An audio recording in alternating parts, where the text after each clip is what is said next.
Welcome to Business Line's State of the Economy podcast, where you'll find insight, analysis, and the story behind the numbers. Are you done with your festive shopping yet? If yes, chances are that the person who helped you choose the product in store or the one who delivered your goods to your home was hired to meet the festive demand. Given that many of us spend during the festive season, which starts with Ganesh Chaturthi and goes on till Diwali, it is no surprise that companies hire lots of people to meet the demand. It is not just retailers or e-commerce and logistic firms.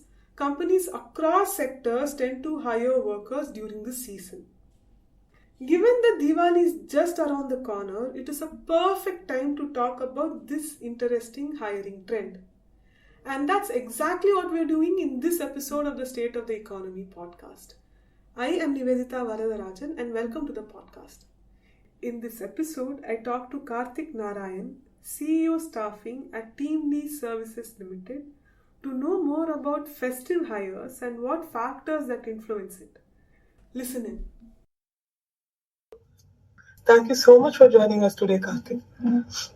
Thank you, Nivedita. Festive hiring can mean different things for different sectors as well. So if it's a retailer, festive hiring will only be for the festive periods. But if it's a manufacturer, it will be completely different. So how do you define festive hiring?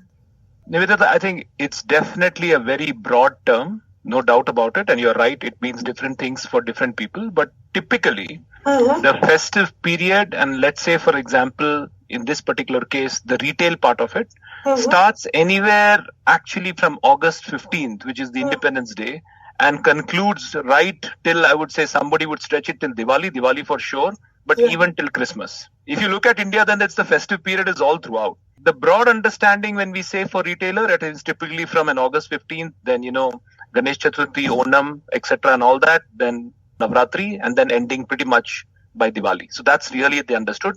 But the other aspect of it, you're absolutely, spot on.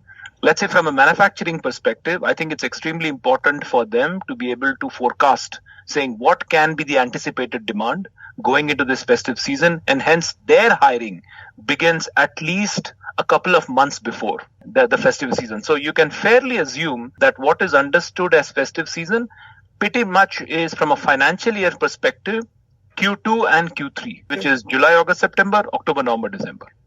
So how will it change for different sectors? I saw in your report, in your data which you gave me, you're talking about sectors like education also. So how does it play across sectors? Yeah. So again, basis what I shared with you with respect to, an overall surge in, retail, manufacturing, logistics and all that. So there's a bit of a multiplier effect. But if we go down into specific verticals, then if you look at it, definitely there are major, calendar-based events which takes place with large e-commerce companies, right, that we are aware about. So shopping festivals and online sales, there is definitely a very large demand which comes because of that in multiple other subsectors like warehousing operations, in tech support, last mile delivery, and so on and so forth. So that's the entire e-commerce. Delivery demand itself goes up significantly higher because many of these programs literally run on, discounting for a specific period of time. That kind of leads to a growth in sales, etc. The second thing, which of course is historical, much before the e-commerce companies as well, is the entire physical retail outlets. So given the festive season and the general tend to buy in a lot of new clothes, gifts and so on and so forth, there is a significant permanent as well as temporary ramp up which takes place for sales, customer support, again, and inventory management and so on and so on the retail side. Given all of this happens on the e-commerce and retail, it is but natural that on the logistics side, there is a significant movement which kinds of comes around, and there are large to medium to small logistics companies which also kind of tend to benefit. So these are more direct correlation to what's happening in sectors basis this festive season.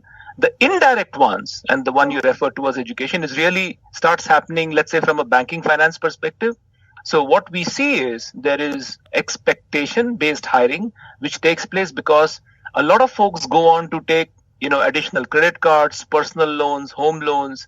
There is also this entire thing around, booking your house during a particular auspicious date.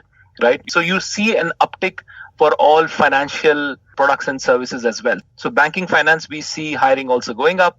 And unfortunate indirect thing can also happen, and there is some data to correlate, is, there's a surge in healthcare, which happens as well. I think as the closer to the end of the festive season, there is a degree of, coldness, which in with temperature falling is also a bit of a flu season, right? So I think that also kind of catches up, typically around October, November, December. And of course, let's say specifically in North, there's an element of pollution as well, which kind of comes in. We have seen some uptick which takes place over there as well. Also, on the education part that you spoke about, you do see a lot of, online, sessions and courses which might come up. I mean, obviously, this day and age is mostly about short-term courses, 30 minutes, an hour, and so on and so forth. They also do tend to kind of utilize this opportunity to provide discounts. Of course, the single biggest differentiator this time is largely around the World Cup. Yes. Okay. And there's a lot of travel and hospitality around that. So I think that aspect is a force multiplier, which is kind of taking place as we speak. So a lot of, requirement around temporary worker requirement around hospitality and also around travel as well. So I think all of these, if you look at it, e-commerce, retail, logistics, banking, finance, education, travel, all of them have a uptick. So if you can give us some numbers about these, what kind of uptick do we see in these sectors? So most of the workers that we are seeing, especially for this specific period, are temporary workers, or gig or short-term contract workers. They are not intended for long-term employment at all, including driver partners and delivery executives and so on and so forth. What we have seen specifically this time is, especially with respect to the need for temporary workers, there is a 25% increase, in the overall demand of, gig workers. So, and let's, if we kind of want to kind of dive into a little bit more specific, the total number of gig workers in India roughly, so approximate estimation is roughly about 77 lakhs, right? Mm-hmm. And we are expecting it to go to close to 1 crore by the end of this year. So that itself should tell you saying there is a significant force multiplier which will happen in this festive season, but some of them will continue to be there going into the future. This is so far to do with the formal sector of the economy. Do we have any data about how the informal sectors perform when it comes to hiring during festive season? While, informal data, and that's the larger challenge in India, informal data is actually very difficult to come by. One of the aspects that we are seeing, Nivedita, is the formalization which is taking place even in that aspect, right? Let me give you some specific examples. What we are seeing, for example, in FMCG and FMCD companies, okay, the distributor workforce was typically outside the, formal workforce, right? They obviously get reimbursed by the parent company, for the workforce they deploy. But these individuals are never covered by stat bonuses and whatever statutory requirements are there. But increasingly, we are seeing a shift of that happen, right? So that's one part of it. There is, to answer your main question, it is 100%, I can share with fair degree of confidence that when the formal workforce requirement goes up, the informal workforce requirement also significantly in parallel goes up. To give you some numbers, and let me work it backwards, so that, for your listeners, I think it will be an interesting data point, because sometimes India, when we look at the overall number, it always looks huge. So if you look at the total population is about 145 crores, okay. If you look at the working age population when we speak about it, and working age population is defined between everybody from 15 to 59, okay, that's roughly about 90 odd crores. Okay, then the statistics that typically you get from ministries, otherwise called the labor force participation rate. Okay, so that is around 55 odd crores. Okay, so we had 145, working age population is 90, and then we have 55 crores. In this 55 crores, if you look at formal workforce, it is only 8 crores. 44 crores is informal workforce. If you break it down even further, in this 8 crores, the permanent workers like me and you, for example, people, going to office and so on, that's also roughly about 3.8 crores. So the temporary ones, even in this formalized workforce, is the balance 4.2 crores. Okay. Yeah. The contract workforce is even lesser. It's roughly about 1.4 crores. So that's the breakup of data. And of course, if anybody wants to correlate this 8 crores, you can look at it. EPFO is roughly about 6 to 7 crores. Okay. The number of people who filed tax is roughly about 7.2 crores for 22-23. If you have 44 crores on the informal space, you can well imagine saying if the demand is reflecting in the formal workforce, a large part of the informal workforce will also see a surge. Unfortunately, a lot of them will work on a per day basis. A lot of them will, work for a longer duration of time, getting an X amount of, compensation, ideally not covered by any kind of social security. But I mean, that's the part which is changing. So is it like a full formalization or is it more like a semi-formalization where people are being counted now, but they're still not getting some social security benefits? If you know, there are a couple of things which are taking place right now. One is there are roughly about 44 odd labor laws which are going to get consumed into 4 laws, right? The 4 labor codes, 4 labor codes, right? But we are expecting, hopefully, maybe next year, post elections, depending on the government in power, they might have a fresh look at the entire thing. And because it's a concurrent subject, both state and central government have a kind of say in it. We did see some amount of, social security cover for platform workers in the state of Rajasthan, right? So if you look at it from a gig worker perspective, as we speak, and the informal sector, those are not really covered by any sort of a social security benefit at all, right? And I think, and that is the part which will change. It will change slowly, but we are fundamentally positive that it will change, over the next, several years, right? A large part of the informal workforce will continue to operate in the fashion till there is a demand, of first of all, simplification of laws, etc., and all that kind of makes it easier to be able to comply, right? And B, of course, as education kind of improves for many of these workers, etc., and all that, there'll be a demand from their side as well to kind of work in an environment which kind of takes care of their social security, hospitalization benefits, etc., and all that, which is really available to the formal workforce, right? Within the formal workers, you mentioned 3 words. You said gig workers, you said temp workers, and you said short-term labor workers. Is there a technical difference between the 3? No. So in the mostly when we say formal workforce, a gig worker will not somebody who will be a formal workforce, because a gig worker will not get social security benefits, right? These words, to be honest with you, are used, interchangeably amongst many things. So whether it is, temporary gig, short-term contract workers, because there is no agreed kind of a definition on this entire thing. But if you go by, a bit of common sense language, which is, typically used, contract workers, while it's used loosely, might have slightly more durational, aspect associated with them. The gig worker and the short-term contracts, could be your daily wages, kind of an individual, or even in some cases transaction-based, right? Okay. Most of your delivery folks who are out there is basically transaction-based, right? You deliver a package or you deliver a food, packet or whatever it might be, then you get an X amount of money. You gave us a data about how hiring grew compared to last year. Can you tell us a little about how it grew over the ages, and is it similar to the pandemic level, or are we breaching it, or are we anywhere close to the pre-pandemic levels? No, I think it is still coming back. It is not up till pre-pandemic levels.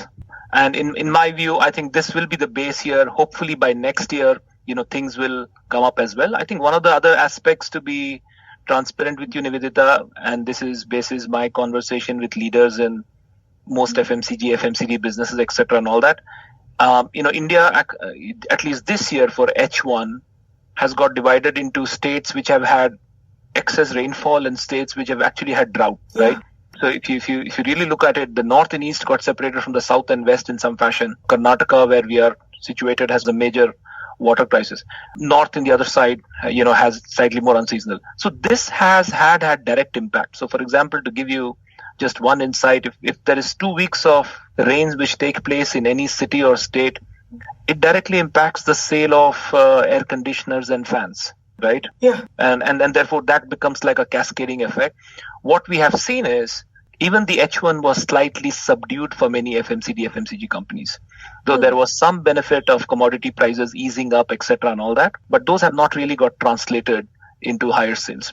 Having said that, what we have seen is there are early signs that this festive season, when I'm saying the beginning of Navratri, is turning out to be slightly better, but just at least, increasing data which is coming to us seems positive as compared to what H1 was. So H2, we are hoping it is better than what it would be, but to your main point, still not fully reached the, pre-pandemic levels.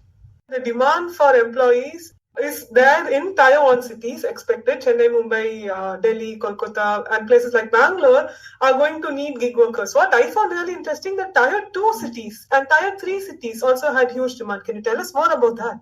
Yeah, you're spot on. I think one of the things which is taking place, obviously, due to the spread of internet and mobile and so on and so forth, which obviously has significantly, India is one of the largest users of mobile data now globally, is the access to information there and the need for buying new products and services, etc. and all that. Given the awareness spreading, obviously it has had a force multiplier effect in terms of all other services to be created as well. So what we are seeing is it is not just tier 1, tier 2 cities, but tier 2, tier 3 cities like Vadodara, Pune, Coimbatore, where the demand is significantly going up. In fact, I'm really talking about more retail kind of stores opening up in many of these locations and warehouse and logistic roles which are coming up for hiring, not just in FMCG, FMCD, but also in banking, finance. But the other interesting thing you should know is in speaking to a lot of D2C brands, what we are seeing, and these are D2C, let's say beauty products and so on and so forth, a significant amount of online demand is also coming from tier 2, tier 3 cities. It goes to show that, and of course, many of those societies are dependent on a really good monsoon and agriculture output and so on and so forth. What we are seeing is there is a significant demand coming because I think some of these cities and towns are also seeing economic thing percolating, down to them as well. So the second thing that I found which was very interesting is that there's a trend in salaries. Can you tell us more about that? See, India is, in one sense, given many of our problems are problems of growth, right? There's a sheer demand, especially as you see the government is coming out with several, PLI, initiatives, especially the recent ones for laptops and tablets and so on and so forth. So what is ended up happening is there's a lot more demand for workers, and therefore, there is limited supply, and therefore so this degree of inflation which is taking place with respect to being able to hire. Having said that, there is a certain peculiarity. There is obviously a productivity challenge, and hence you have disproportionate number of entry-level workers who kind of come in at the absolute minimum wage set by the government, or minimum wage plus delta, right? In some places, it can be slightly higher depending on demand, maybe let's say tier 1 cities, so on and so forth. But in tier 2, tier 3 cities, at least in the absolute frontliner, it is difficult to really go beyond the minimum wages and so on and so forth. So that's one part of the problem. However, for the more experienced, people who are there in middle to senior level positions, we are seeing a mix of better hikes kind of coming their way. But that again is a bit of a supply and demand. There's no really straight line to be able to draw, saying is there something universal which is happening. But for the slightly senior roles, I think there's a definite, depending on the positions they are, I think there's slightly better demand and hence better compensation which is available for them. So finally, does skilling actually play a huge part when it comes for gig workers in the festive hiring? Is skill the difference here? Absolutely. Skills are different, though the level of, skills might be slightly, more easily trainable. So I think anybody who joins a workforce, let's say, for example, the absolute lowest level of, gig workers could be the picker, packer, loader, etc. and all that, right? But even they require some degree of training. Perhaps the training can be concluded in one day, saying, this is where in the dark warehouse you have to pick up products and go and pack it up and send it across. So that's one level of, basic skilling which is provided. Or let's say somebody who has a bike and has to do a degree of delivery, their ability to read instructions on the mobile phone, enter the right details, data points, etc. and all that, where to pick up, where to drop, etc. and all that. But there is also a surge, for example, which is happening on the retail side, right? For people who, for example, temporarily are put in place to be able to showcase products, services, etc. and all that. Those definitely have to be given a slightly more sophisticated training for them to be, useful, right? When a customer kind of walks in. The opportunity for many of these workers is as they get trained in during a period like this, they can then use this experience to aim for a more permanent job. So I have no doubt in my mind saying, the India problem about wages is really an India problem about productivity, right? And the productivity will improve as we skill people more. So this is good to have an entry-level set of jobs, whether you're an apprentice, intern, or, just getting your first foot inside a workplace. But I think there has to be a focus on upskilling many of these workers as things are changing for them to be able to be more productive, move on to higher paying wages and so on and so forth. And more permanent jobs also. More permanent jobs as well, absolutely. So, who's training? Because the period is so small, I find it difficult to assume that the company is actually going to invest a lot of time training these people, because they need them to cater to the immediate demand, right? And once the 3-month period is over, they're not going to be employed here. So how does the skilling dynamic work here? Yeah, so like I said, because many of these positions require a certain amount of training in many cases, and it can be 3 to 4 hours or at best up to a particular day. Most companies do organize themselves. Many of these trainings which takes place, which just makes it easier for them. Alternatively, staffing companies like us as well do it, whether it is temporary or it is more permanent staffing. We step in to kind of provide both the quality and the training that is required for some of these individuals. What are the trends ahead in this space, in festive hiring? So you said that we're going to reach a crore workers by the end of this year, right? So what can we see of gig workers? So what can we see ahead? The way I look at it is, there is economic expansion which is taking place, and which means, whether it is on the FMCG, FMCD, banking, finance, e-commerce, all of those sites, there's going to be a natural expansion which is going to take place year on year, right? You can fairly assume some of these businesses, to grow, depending on the vertical, anywhere between 10 to 15%. A direct correlation of that, because India is geographically spread, would be the need for more, permanent workers, right? So that is definitely, going to take place. The other thing that we are already seeing as compared to H1 is what we call, our intent to hire. What used to be 63-64% in terms of intent to hire is now expanding closer to 77% in H2, right? So that's a big thing. There are corporates who are telling us, saying they intend to hire.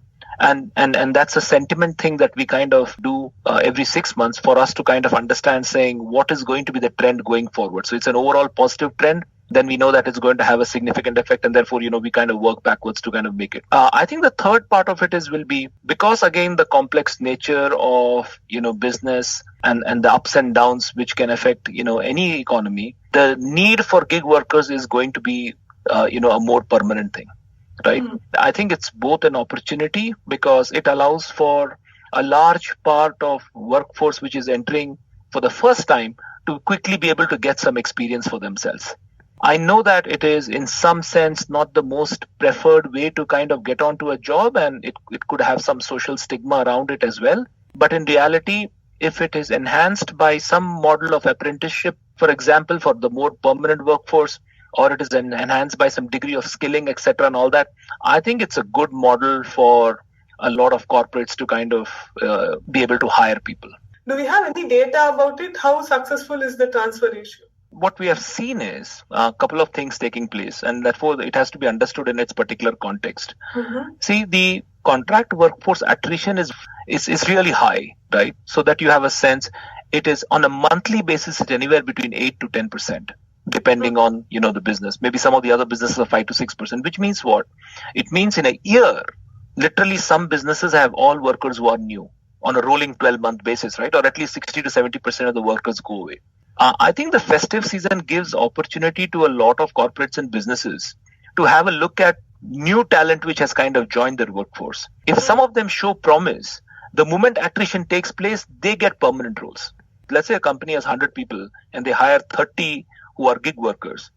When the attrition takes place amongst this 100, let's say 10 people leave.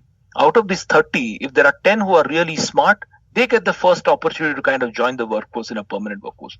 We are seeing those trends taking place, and therefore it's an opportunity both from the worker side and from corporates to be able to use this opportunity to kind of place themselves, or large corporates to being able to identify talent.